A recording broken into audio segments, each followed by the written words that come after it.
settled in the word of the Creator. If your mind is not fixed upon the Creator and the things that you must do toward your family, whosoever they may be, whether you're a woman that has a husband or a husband that has a wife, and kids, and the whole paradigm of family. See, you have to not be shaken in your mind to know that the purpose and the will of the Creator is that you, first and foremost, protect your family. Let's talk about family for a minute. You protect your family, okay? You honor each other, okay? You train up your children in the way they should go, not in the way the world wants you to go and wants them to go. And see, that strong delusion is presented over and over and over, and more now than ever in history, that you are supposed to send your kids to a public school. You're supposed to drop them off, and then the teacher, whether they be a pedophile or a child molester, whatever they may be, they take over and they say what your kids do and don't do. They teach them demonic things from books that were written by idiots, and then you go and pick them up 3:15, 4 o'clock, and daily they are being sent a strong delusion to believe a lie and be damned in terms of being successful in society. Now, and the list, I could go on and on and on about the schools when you drop your children off. If you got a little 11, 12, 13-year-old, they'll give them the Gardasil. If they get pregnant, they'll just sweep them off to a butcher clinic and give them an abortion, and you won't never know about it. So strong delusion there in the schools within the family, you see. And everybody has to make a choice. Do they accept strong delusions and believe a lie and let their children be damned, or do they come out from among them? That is a choice everyone has to make. Now, shaken in mind, that you be not shaken in mind. Let's go to husband and wife for a minute. You've got women and men that surf the internet, and they'll get on Facebook and different places, and they'll begin to have friends here and friend from there and friend from there. Then they'll begin to click on this friend, and that friend will begin to talk to them, and then they'll let a little bit out about their life and their house and maybe the money they don't have, and the list goes on and on and on. And then the one on the other end, whether it be woman or man, will begin to talk to them and say, well, if I was with you, things would be better, and I would never say blah, blah, blah to you and this, that, and other, when in fact the person on the other end of that email or Facebook or whatever it may be, they don't have a clue about a person and their family. All they know is what's being typed. So there's another strong delusion that somebody on the other end of the internet spectrum can somehow or another please this woman or this man if they were only there. Strong delusion, you see. Strong delusion in the mind in thinking that they somehow or another can make it better, when in fact the Creator put the man and the woman together, and when they knew each other, they became married, see.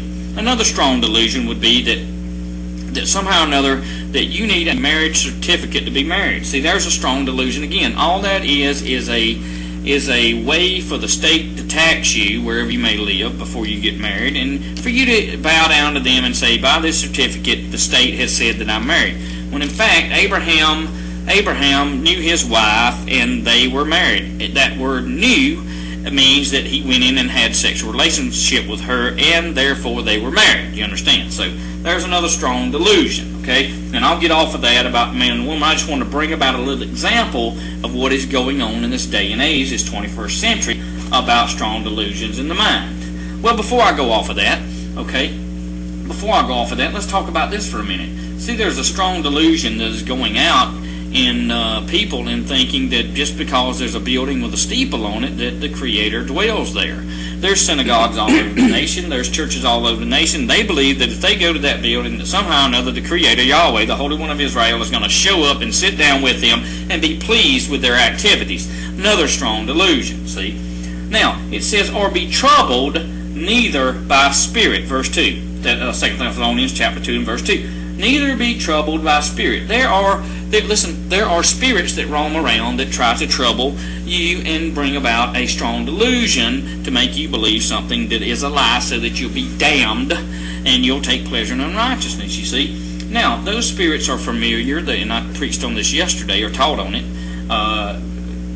Those spirits are familiar into making you think that what you're doing is right. They pressure you into thinking that something you do that is unrighteous, unholy, and outside of the divine law of the Creator is somehow or another good and accepted in the eyes of the Creator. You see, because those spirits can come upon you, and they can influence you into doing things that you will really regret. But if you do them long enough, that strong delusion will be on you for the rest of your life, and you will continue to do those things till you draw your last breath. Then we move on, and it says, neither by word or letter. See, there are many people across the spectrum of this nation that are bringing about and writing books and preaching things that are absolutely shaking people to the core and making them think that their traditions, that their philosophies are somehow or another the Word, and it is accepted. See, these things are dangerous, and these things will bring about destruction, and if you do them long enough, then we have a person called Yahweh, the Holy One of Israel, and he will hand you over. But let me move on. See, let no man deceive you by any means, for the day, what day? The day of Yeshua in his return shall not come except there be a falling away first. Now, here we know in this verse, chapter 3, that the falling away shall take place before the Messiah returns. Okay, that being said, if you look around you today, and if you compare it word for word, line upon line, precept upon precept in the holy word of Yahweh and Yeshua, you will find that there is a great falling away from what? From the true word and from the faith in Him, you see. Now, we can establish, know, and understand that we have a great falling away that's taking place, at least in our nation, I know for a fact, in the nation of the USA. Now, and the next step will be that the man of sin will be revealed, the son of perdition. See, in that falling away first, they won't recognize, because they have fallen away from the faith, because they want to pick and choose one verse here, one verse there, they want to say that they're going to live by that one, and then the rest of it don't matter. See, that falling away sets them up and sets the stage for him to come on the scene, because they won't know who he is. They won't recognize his attributes, you see, because they themselves have fallen away from the faith, and they are spiritually blind, they cannot see. Now, let's go on and look at some of the examples and the attributes of this man of perdition, this son of perdition. And it says in verse 4, who opposeth and exalteth himself above all that is called Yahweh, or that is worshipped, so that he as Yahweh sitteth himself in the temple of Yahweh, showing himself that he is Yahweh. Now, some would argue and say, well, this means that there's got to be a new temple built in Jerusalem for the man of sin to show up. Well, if you think about it, when the Apostle Paul taught, he said he come in demonstration of power by the Holy Spirit, okay? Now, and he also said that some people he has to give milk to because they're not ready for the meat of the Word. They're babes in Yeshua, and therefore, I got to tell you, I've got 7 kids, and in my experience in life, every one of those kids at a certain point, although they were children, they thought they were grown. They wanted to back mouth. They wanted to think that they could do things that they weren't capable of at that point in time. So it is with the babies in Yeshua, that they think that they are ready to do and go and understand these and these things and understand that, when in fact they are still sucking on the tit and they're not ready for meat because they'll choke on it.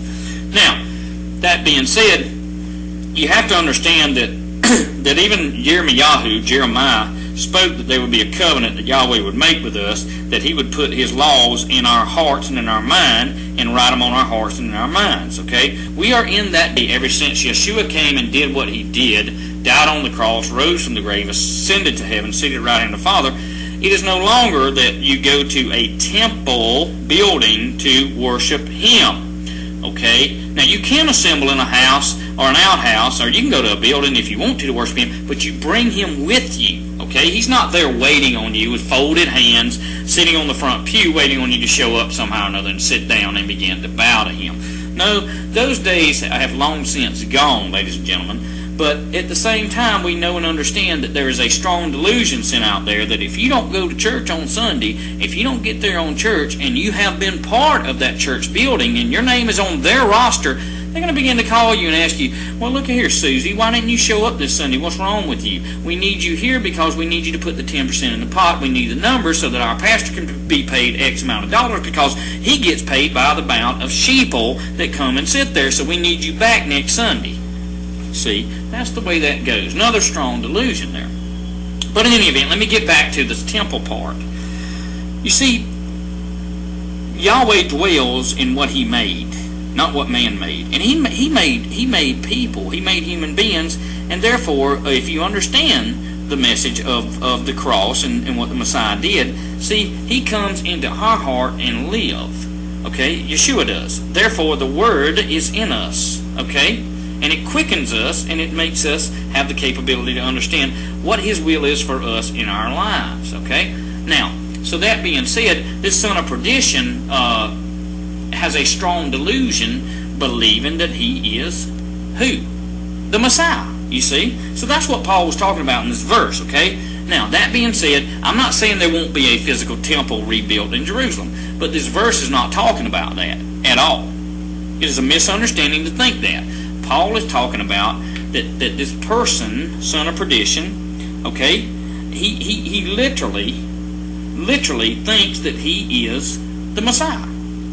And see, verse 5, remember ye not that when I was with you, I told you these things. Now listen, verse 6. And now you know what withholdeth, that he might be revealed in his time. Now listen to this. Listen to this coming up. Please pay attention very closely.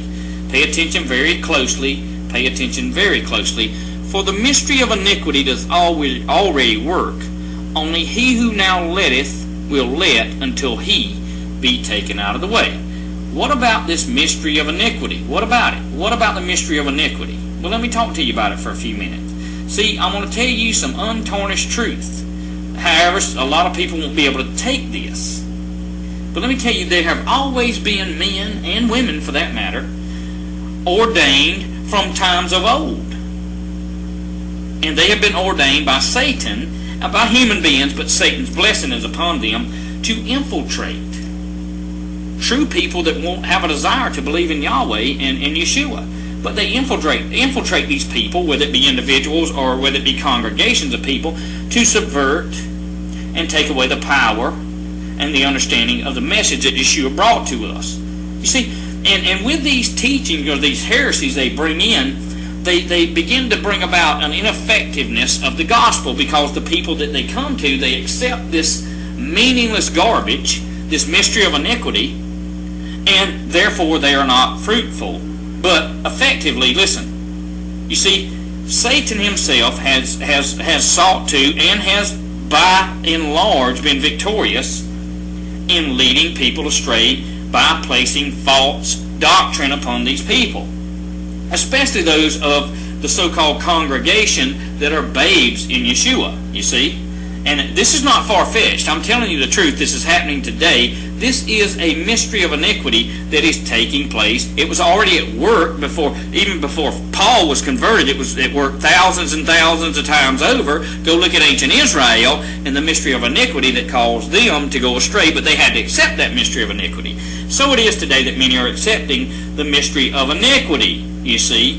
And with that being said, I got to tell you that well, let's use an example of iniquity. Let's take the church that Joel Osteen and his wife run, okay? Somewhere in Texas, a football stadium that has been redesigned to house, 50,000 people, okay? Now, those people don't go there to worship Yeshua. Those people don't go there to learn about the Torah and the laws of Yahweh. Those people go there because they want to pat each other on the butt and on the back, and they want to feel good on Sunday morning that they got dressed and they went and they did what they did, which is not what the Messiah said to do. You see, Mr. Osteen stands up there and he's got a little globe behind him turning around doing these things, and he himself preaches heresy. He himself does not preach this bloody Messiah. He himself does not preach obedience, but he preaches that you have your best life now.